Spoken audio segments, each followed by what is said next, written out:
So, we turned away from our founding principles. We allowed the purpose of government to be changed. We allowed the national government to be perverted to benefit some at the expense of others. One of the first examples was the Tariff Act of 1828. The southern states were agricultural.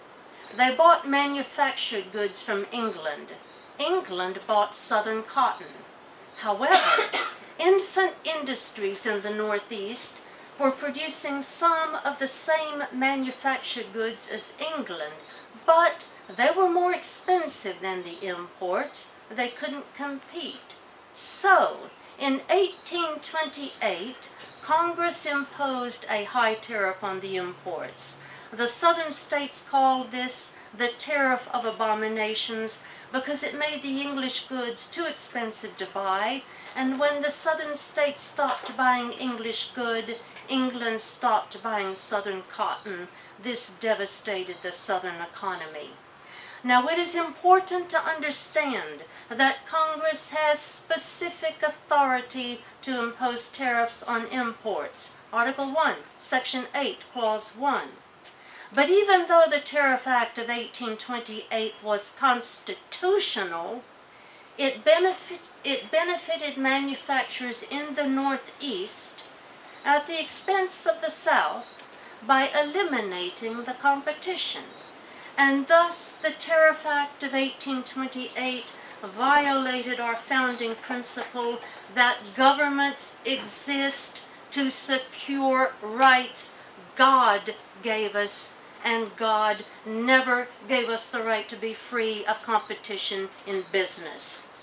So by the early 1800s, we had already begun to betray our founding principle that the purpose of government is to secure rights God gave us. So how did we get to the socialist regulatory welfare state of today? We allowed the purpose of government to be changed again.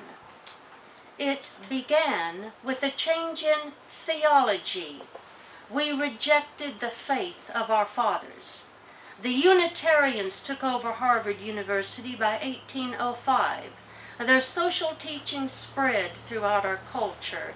They rejected the biblical teaching that man is fallen, asserted that evil comes from the way society is organized, asserted that man is basically good. All man needs is the right education, and man and society will be made perfect, and said they could educate children better than their parents.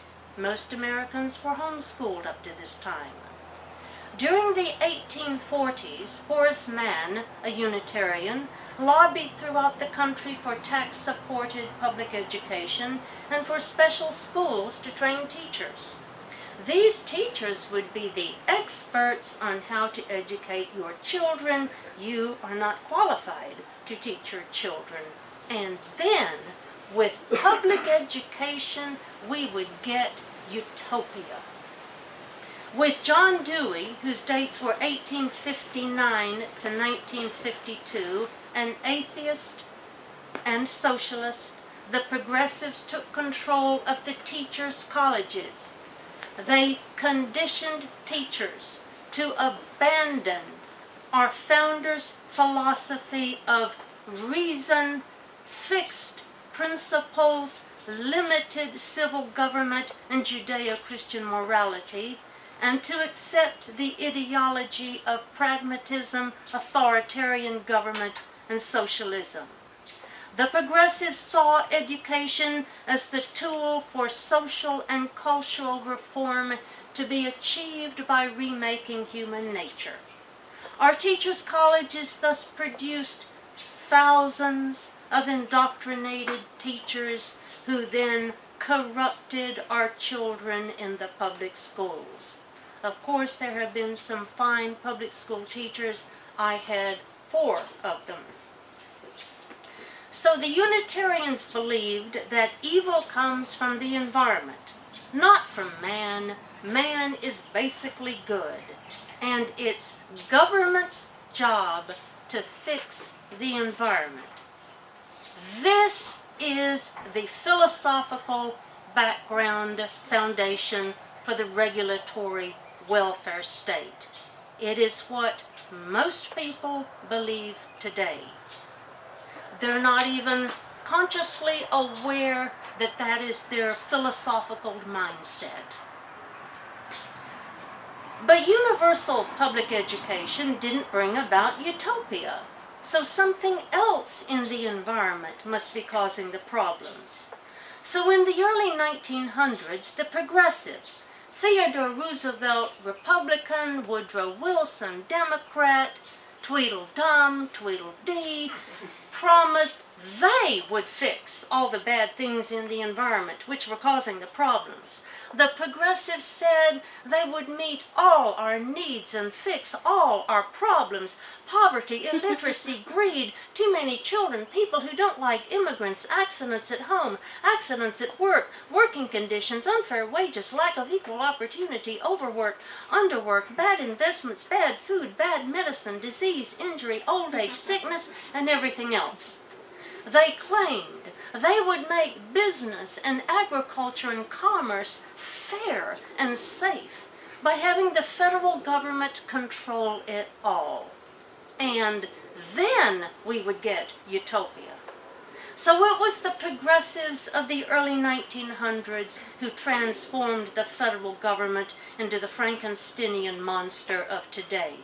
It benefits some people, welfare parasites, people with government jobs, labor unions, Obama donors, and illegal aliens at the expense of others, and regulates us all so it can protect us from the risks and uncertainties of life and make everything fair.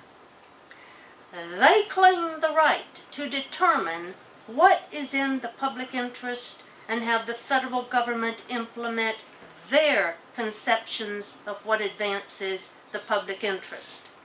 So the federal government was no longer limited by the enumerated powers itemized in the Constitution, but followed the will of the people as expressed by their representatives in the federal government.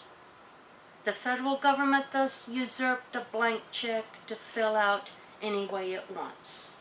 Today, the progressives control both major political parties, our federal, state, and local governments, all our institutions, and include the establishment conservatives, our false friends on the right.